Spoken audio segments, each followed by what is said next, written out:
Good morning. It's good to have you join us on Nigeria Now, showing on your digital first Pan-African news network, TOS Television. I am Merciful Ajinamo. Joining us this morning to analyze newspaper headlines is Mr. Adebayo Fajimi. Welcome to the show. Thank you very much. Happy Friday. I see you look Friday already. Thank you very much. Okay, we begin from the Nigerian Tribune newspaper, and the front page, the banner headline there talks about convention crisis. Yahoo governors backed Buni, Akeredolu alleges. That's on page 5 and 8 of the Nigerian Tribune newspapers. Two writers. The first, as Buni's letter transferring to Bello surfaces, I did not get any letter from Buni. That's coming from Bello. And then after 7 years of APC in power, Tinubu says, well, we still have a lot of work to do. Yahaya Bello is shield of APC in Nigeria, and that's coming from the Senate president. Mr. Adebayo, we did know that yesterday, Erufai spoke about the fact that 19 APC governors backed Buni's removal, and now we are seeing Akeredolu talking about APC being freed from Yahoo governors. What's your stance on this matter? Yeah, I think Governor Rotimi Akeredolu is one of those governors, backing the removal of Governor of Yobe State, because the governor, according to them, has frustrated the process of the national convention three times.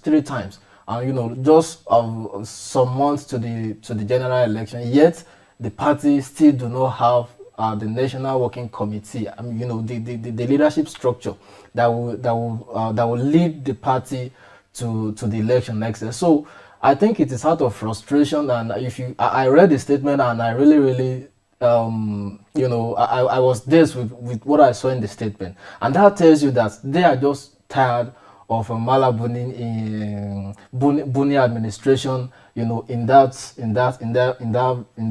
particular place. So I think whatever they decide is fine for them. So, but my own take is just that they are frustrated and they are tired, and like I said the other time, that we can see the handwriting of President Muhammadu Buhari on the wall. In fact, according to a report I read just earlier today, that instead of the governor to come back to Nigeria because he's outside the country now for medical checkup, he's traveling to London to meet President Muhammadu Buhari to ascertain whether his removal is true or not. Because as we speak now, he said it's yet to be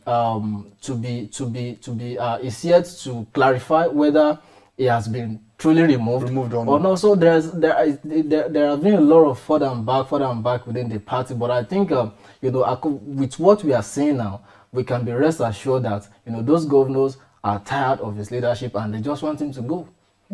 Okay, we also see that story being replicated on the Daily Sun banner headline, of course, talking about APC being freed from Yahoo governors coming from Akeredolu. Meanwhile, on the Daily Sun banner headline, the writer says, accuses Buni of trying to supplant Buhari's will and boasts no court order can stop party's convention, and then fresh doubt over March 26th date, and Buni's letter transmitting power to Bello surfaces. Now we know that March 26th is the day that we're all waiting for, and like you said, it has been moved 3 times. Now we're seeing on this rider on Daily Sun that there is still doubt over the March 26th date. How do you react to this? Well, with what is on ground now, and with what I've read, and what has been coming from different quarters, especially from Governor of Kaduna State, Erufai, and Governor Fayemi, and a couple of them, I'm not very sure that they will postpone or they will want to postpone this convention, because it is what they have been waiting for.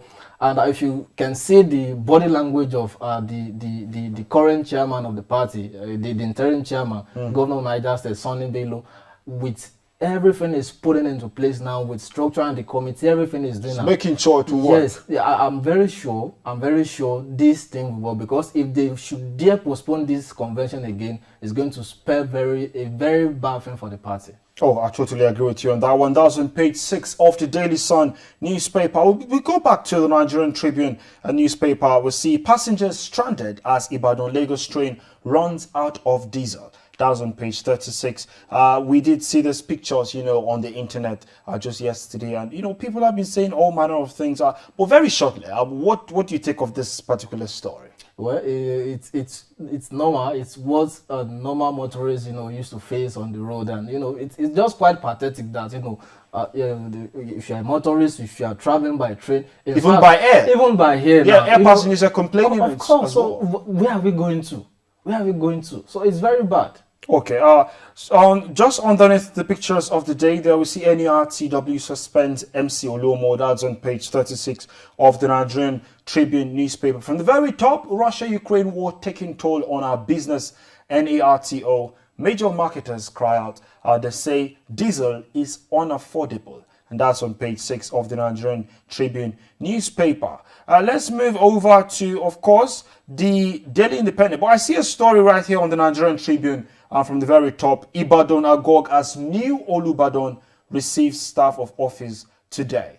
Market shut, roads closed. That's on page 32 of the Nigerian Tribune newspaper. The new Olubadan is actually receiving staff of office today. What's your reaction, story? Yeah, it's good thing for the entire city of Ibadan, or your state at large. Senator Lekan Balogun he has a very good track record, being an author, technocrat, and renowned politician. So I think it's a good thing for Ibadan, and I'm not very. There is no doubt that they are not making mistake in his choice, because even apart from his track record in the secular world, is the most senior in Ibadan ruling council, or whatever you call it. So it's a good one, and the only thing I'm just concerned about is shorting market, shorting roads, and making everything just stay. So yes, but I think it's a culture, it's a norm in Yoruba tradition that when something like this is coming up, you just have to short every place so everyone can feel it. So, it's still a good one. All right, that story is on page 32 of the Nigerian Tribune. On the Daily Independent newspaper, the banner headline there is Aviation Sector Challenges. We may shut down Nigeria's airspace. NTAA boss warns. The writer says AON laments aviation fuel scarcity, rejects marketers, blackmailed. And then Jet A1 climbs to 700 naira per litre. NAAPE wants it may cripple economy. That's on page 31. And of course, we see why APC may not hold March 26 National Convention. The writer says only Yahoo governors are with Buni, says Akeredolu. And that's on the Daily Independent newspaper. We move over to this day newspaper. The banner headline there is first time in 22 years of democracy, Senate goes against agreement reached with sitting president. The writer says as lawmakers threw out Buhari's request to amend contentious clause 84, which abridges constitutional rights of appointees to vote and be voted for. Do you very much agree with this writer that's talking about lawmakers throwing out President Muhammadu Buhari's request to amend contentious clause 84? And the claim is it abridges constitutional rights of appointees to vote and be voted for. Yeah, it is normal. The lawmakers and the executive cannot be on the same page all the time. All the time. Yes, so no doubt about that. So, but the concern I just have, personally about our clauses, because if you are a political appointee, you have right to belong to, even apart from that, as a citizen, you have right of association to belong to a political party. You have right to vote and to be voted for under Nigerian constitution. So now the clause says, if you are a political appointee, you cannot vote and be voted for in a national convention, and that's the position of. That position is what President Muhammadu Buhari wants to be reversed, and the Senate says no. But looking at it, constitutionally, to me, I don't think it's right, because why must you defranchise me because I'm a political appointee unless I want to really exercise my right? I have to resign. So I think it's a good one. So if you look, it has both advantages and disadvantages.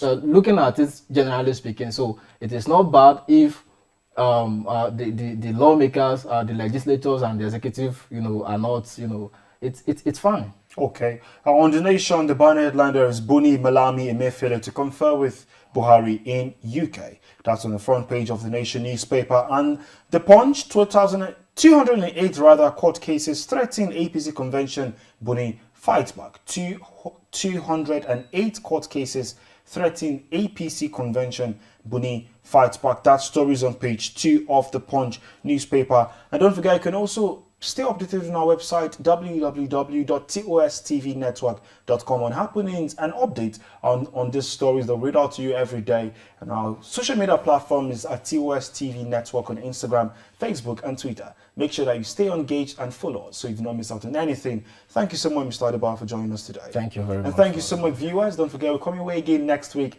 Until then, have a wonderful weekend.